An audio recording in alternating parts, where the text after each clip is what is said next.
Hello everyone, welcome back to Cod Dfs Slate Breakdown for Major 2, Day 2, February 3rd. Should have been a pretty good slate, but off the bat, problematic pricing. The two cheapest players from big favorites are incredibly underpriced. I don't know what happened here, but the pricing is just completely upside down. Hydra is 6.2k, Pred is 6.4k, Sib is 6.8k, and then obviously just the bottom beaters of these two lineups are at the top.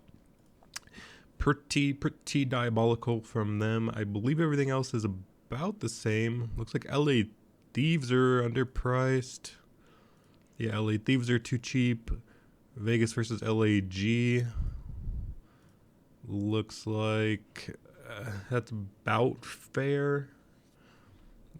I don't think anything is too bad here, but nonetheless, I don't know. So that's kind of ruining the slate, but I think it's still worth noting. Um, Recapping yesterday, obviously we did get the correct pick here. We actually went 3 for 4 in terms of picks. When we look at Minnesota, they got the underdog win over New York. Pretty interesting win here. Obviously, Bance, one of the players we highlighted, ended up coming through in a big way. Afro did okay. He didn't kill your lineups, but he definitely didn't help you get to the top at all either. Hydra and Priesta did end up coming out pretty well. Boston versus FaZe is one we were on as well. Obviously, Boston, the underdog, did not end up coming through. Unable to win either of the Search and Destroys, but they did well in the two respawns, which is kind of what we're asking for. Awakening was really the big piece here. I mean, this is again one where I'm not too worried about where we were. I did mention how Nero has been playing a little bit better on land. Obviously, he did have a pop-off performance here in the hard point. The control was pretty solid from him as well. Obviously, these two certain destroys and this other hard point here really tanked his day, but honestly, he's like a sneaky, decent option going forward. Because he's been doing okay, and I think he looked pretty solid yesterday. Although the stats after map 2 kind of went, after this first map went downhill. I think in a little bit of an easier matchup, he definitely can have some upside. Similar story for Vivid. Again, I think Vivid had more of an equal performance kind of across the board. He didn't really do too much either, but again, he's still a player that's interesting. Toronto versus LAG. Again, this is like a decent one. Obviously, Scrappy went insane. My option to pair him up with Standy, but I mean, really, you couldn't have gone wrong with any of these guys. I think Standy was probably the one you wanted to try to avoid here, but Insight's inactivity, again, is still a little bit of a problem. But I mean, Scrappy and Kleenex just completely. I mean, Scrappy went absolutely insane. I believe he had 150 DK points. I believe Kleenex ended up putting up somewhere in the hundreds, but pretty solid stuff from Kleenex. He's looking a lot better. And I'm definitely noticing a theme here. Obviously, Texas here versus LA Thieves. Octane actually ended up having a good performance across from Dashy, but again, Octane was a little bit of a slower AR player. Dashy is just continuously putting up huge numbers. He really needs some help. I don't know what Hook is doing on this roster still, but one stepping stone at a time. I feel like overall, when we look back across the slate, obviously not everything went in our fashion. We did end up getting 3 of the series correct. One underdog, 2 a big favorite, a small favorite, and a small favorite losing in a close fashion, which was Boston FaZe. Again, pretty solid. I think a lot of the players we looked at did pretty solid, especially looking at like Bance and stuff. So, I think overall we're in a pretty solid spot. That's why I was looking forward to this slate a lot up until the pricing mishap, which kind of ruined it. But it is what it is. If we look at some stuff from yesterday, I think it's definitely worth noting some of the changes from online to LAN. I feel like that led us in a pretty solid direction, and I'm willing to invest, I guess, a little bit more into this. When we look at some of these players here, Octane, Priesta, Kleenex, Nero, let's see, Bance, obviously, Simp to a little bit of a degree there. Like a lot of these names that performed better on LAN as opposed to online did so yesterday. So I think that's something we can definitely continue to apply to tomorrow, especially when we look at somebody up top like Havoc, maybe Pro Loot there as well. I don't know, maybe our cities, that's maybe a little bit of a stretch, but like something like Mac maybe as well. There's definitely options here, and I think it's definitely interesting. I feel like a lot of the names we talked about that could have had potential, land spikes ended up coming through. Obviously, the big ones were like Kleenex and Bance. Maybe Priesta you could have in that category as well. Maybe Nero, but again, Nero's end of game performance wasn't quite there, but I'm still not like too dissuaded from that. If we look at some of the negatives, I mean, we didn't get too many, I don't think. Obviously, Celium ended up being pretty solid yesterday. Let's see how Draza did. Draza did okay. So that's definitely, okay from him. Let's double check Celium. I believe he ended up being like pretty solid. Yeah, plus 14-ish. Anyone else? Methods performed poorly. I think that's kind of been a theme as well. Scrappy again. This is feels like a little bit of an anomaly with how well he's been playing. So, Abizi here as well. Let's check Abizi real quick. I think he did slightly positive.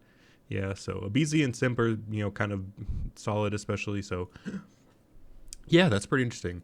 I think we have a little bit of an idea in a theme going forward. It feels a bit odd to mention it at this point, but I think it's something we're going to be taking and continuing forward. When we look at some of these games going forward, I think prioritizing these SMGs and the high engagement players is definitely becoming I think a little bit bigger of a thing.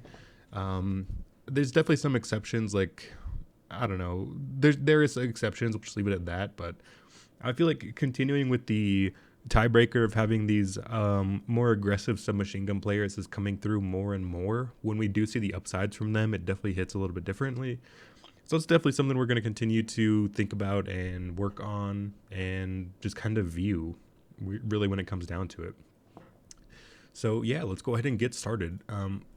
If we can go through this first series pretty quickly. New York minus 550 versus London Royal Ravens.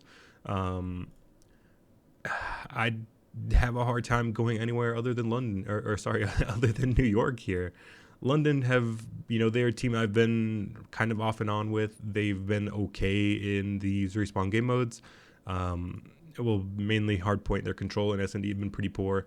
I feel like this is a pretty big mismatch. I feel like London kind of solidified themselves as the worst team in the league versus Florida here.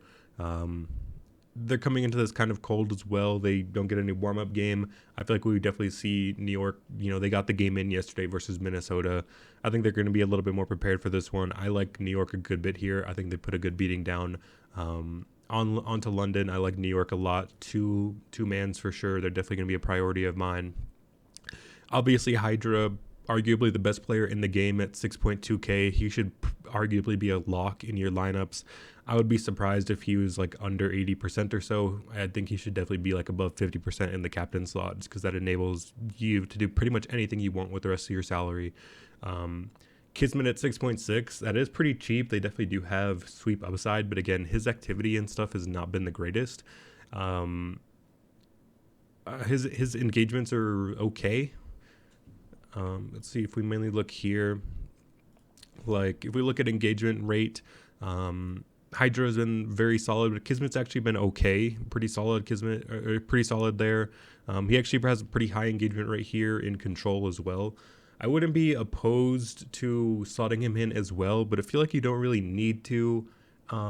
If I'm going to get extra New York players in, I might just go up to Priesta or Skies anyway. I feel like Priesta especially has been pretty solid individually. Again, when we look at his KD in these respawn game modes, it's actually almost comparable to Hydra, which is a little bit crazy to say.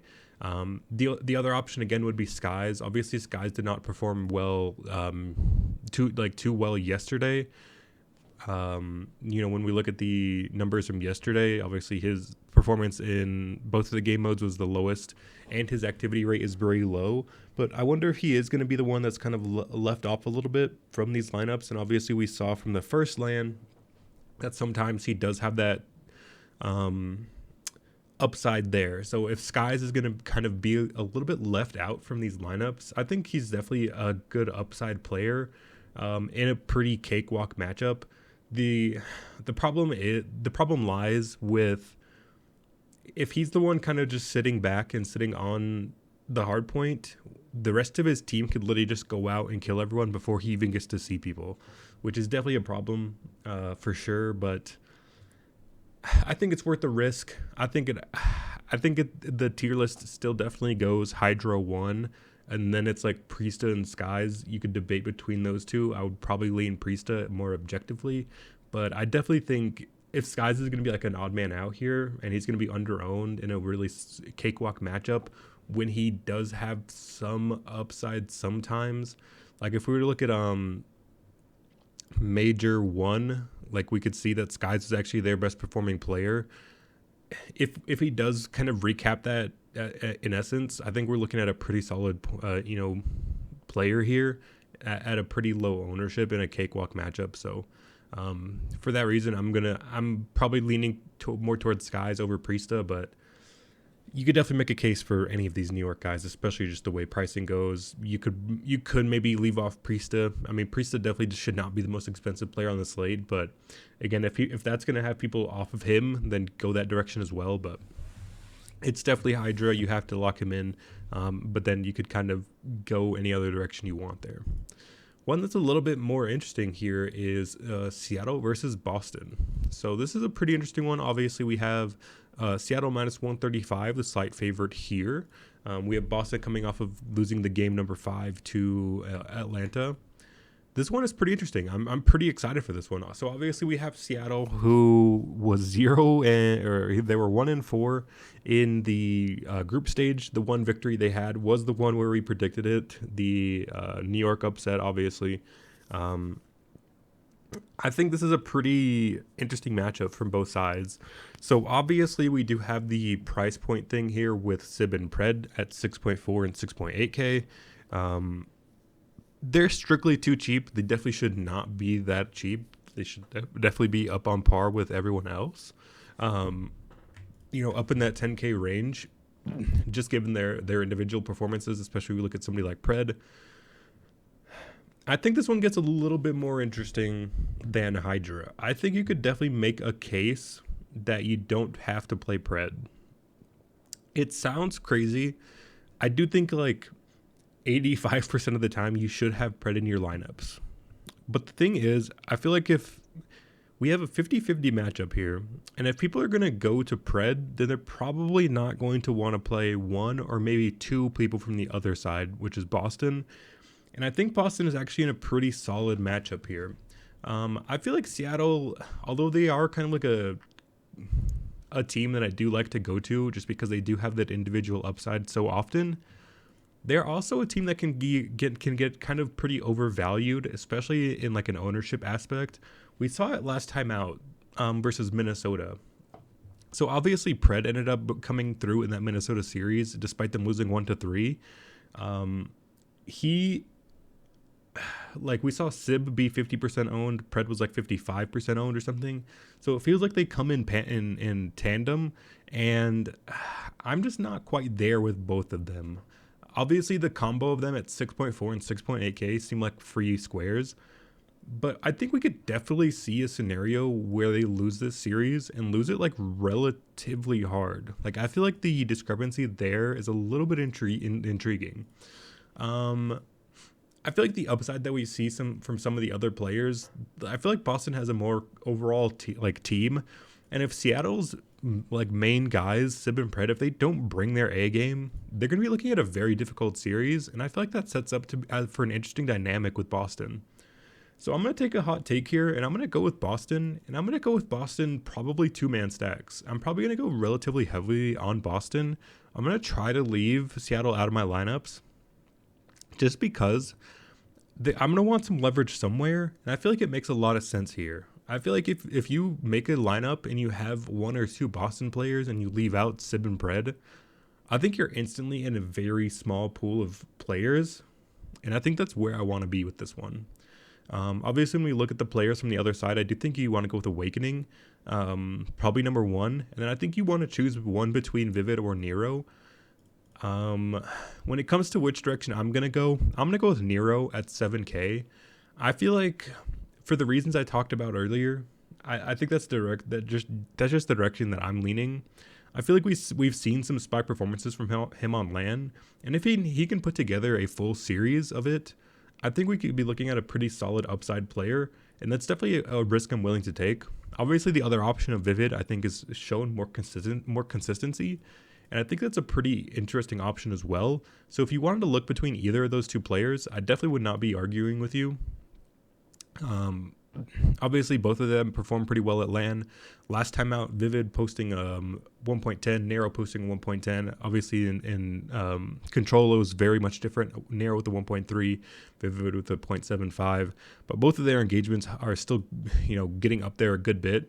And I feel like people are going to look at these online numbers and have a different read versus what it is, versus what the LAN has been performing with Nero. So I'm going to go slightly over Nero over Vivid, but again, if you wanted to take the little bit safer route and go with Vivid, I would not blame you. He's been playing pretty well as of late as well, so I don't know. I think that's fair, but I think that's the direction I want to go.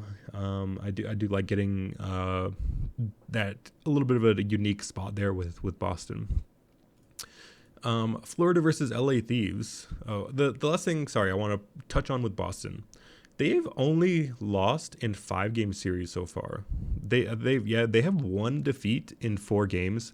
So that means they're winning these respawns very often, and if it goes late, they do lose those game 5s quite often. But again, I'm not scared of Seattle's Search and Destroy at all. There's 0-7 in stage 2 in Search and Destroy. I don't think they've won online S&D quite yet. Yeah, there's 0-12 in online S&D. Obviously, Major 1, they were much better, 4 and 5 in it. But again, I'm just not scared of this team as of late. You could definitely make a case that they were much better on LAN. Obviously, last time out, they swept to London. They lost to FaZe, not a big deal. Then they beat up on LA Thieves New York. They beat New York on LAN last time out. They beat FaZe. Then they obviously ended up losing to New York in the grand final. So obviously, this team is much better a team on LAN. But again, if you look at these numbers, they're not crazy from Sip and Pred. And I feel like Boston, they do have that game of warm-up under their belt. They obviously played very well versus FaZe.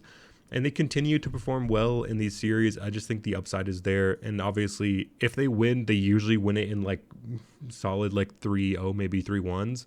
They do win these respawn game modes, especially map number 4 quite often. So I just love the leverage you're getting in that spot. Of course, we were just going started with Florida versus LA Thieves. LA Thieves coming off the back of losing to Optic Texas in a game number 5. Florida starting down there in the losers bracket. I think this one's going to be pretty simple for me. I think I'm going to go straight to the LA Thieves side. I don't love this series too much. I like going up against Florida. I feel like they are a pretty easy matchup for most teams, but LA Thieves rarely win in dominating fashion, and I feel like they rarely put up big individual numbers. I wish I had the stat or the tweet on me. I think it was from... Shoot, I can't recall. I think it was Tim Takes CDL, something like that. Tim Does CDL. I'll try to retweet it later, but... he tweeted out about the most 30 bomb maps from players, and I think at the top of the list was Envoy. So I think that's that's the direction I'm leaning, is one player from this lineup or one player from this game, probably an LA Thieves player, definitely an LA Thieves player. You could definitely make a case, maybe it is Octane, maybe it is Envoy. I'm going to lean towards Envoy. I feel like getting that one man in there, especially, again, aggressive SMG player. His upside has been there. Obviously, he has not been performing well as of late. But I feel like he's an interesting piece as well. Obviously, we do have Octane 1.08 at Major 1. Envoy's not been quite there as well. If you wanted to lean towards Octane, I definitely understand it. But for me, in my opinion, I just feel like Envoy is being a little bit left out. And I feel like his upside that he's been having sets up for a pretty good spot here against Florida, which I think is a very soft matchup. Obviously, LA Thieves at minus 240 seems a little bit low to me, honestly, in my opinion. I feel like LA Thieves win this series a lot, very often. I think Florida is not very good. I think they're on a kind of a tier of their own in terms of badness. So I'm definitely liking LA Thieves a good bit here. But again, I just don't love the individual upside that they usually have. I would just rather rely on other options, other players. Like I'd rather look at the Boston side or the New York side when it comes to these series. So I might mix and match some one or like I might get a little bit of 2-man stacks in here of Envoy and Octane when it comes to this matchup. But again, it's not a priority of mine. Heading over to the final series, we do have Vegas Legion versus LAG. We do have Vegas coming in as a minus 150 favorite. Honestly, at first glance, this is a little bit confusing. I was pretty surprised to see that Vegas Legion were the favorite. Obviously, the respawn disparity is much different here. I imagine when we click on here, we do see that LAG is actually the favorite in the first hard point. Vegas Legion are the pretty sizable favorite in the S2 Search and Destroys. The control is a little bit closer. Obviously, we do have LAG picking up their first control victory here at Major 2 over Toronto. So that was a little bit of a surprise. I'm going to keep this one pretty simple as well. I do actually like going to the LAG side. Again, I don't feel the need to kind of get a little bit more unique or different here. But this is just the side that makes a little bit more sense to me. Again, I feel like they do have the slaying power. They also do have that first LAN game under their belt. They didn't seem too nervous to me yesterday. It just felt like Assault got off to a very, very bad start. I believe he was like 3-20 or something at the start of that first hard point. If we take a look, obviously it did end up coming through with the Search and Destroy. Yeah, Assault went 9-26 on this hard point, and they actually kept it like relatively close. I feel like they actually played it like relatively well. They obviously ended up losing the Search and Destroy as well. They ended up, taking this control, although again, they got outslayed in it pretty heavily. Then obviously they got a little bit bullied in this last hard point. So they got outslayed very, very heavily in this series. Nobody really came through for them. That is a slight concern, but I'm not concerned with the Vegas Legion slaying ability really either. I do feel like overall, this is a pretty interesting one. Again, this is one where I'm not having a lot of interest on really either side. I do think obviously when people look at this series, the name that they're going to click on most likely is going to be Temp. His individual numbers have been pretty solid throughout this year.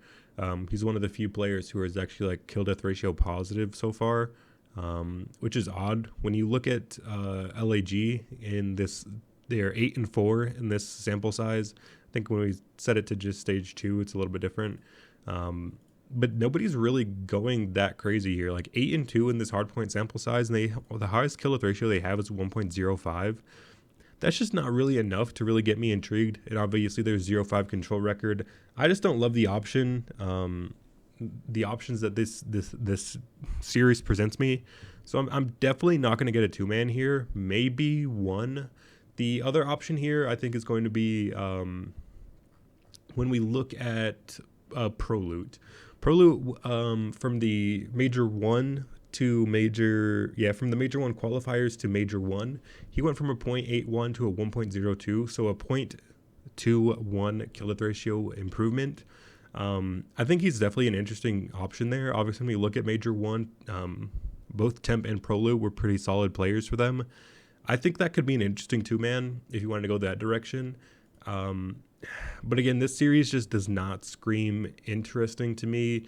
Obviously, we do have Vegas Legion who just like kind of don't win respawn game modes. But again, when you look at Major 1, it's a little bit different. They were 3-3 on control at least. That was okay. They just lose these hard points, and LAG win these hard points. Like, we have a just two wildly different teams here. Again, I feel like for the most part, I'm going to want at most like one player from this series. And I'm going to have a hot take. I'm going to have ProLoot as my target in this series over Temp. But then obviously Temp would be the number 2 option.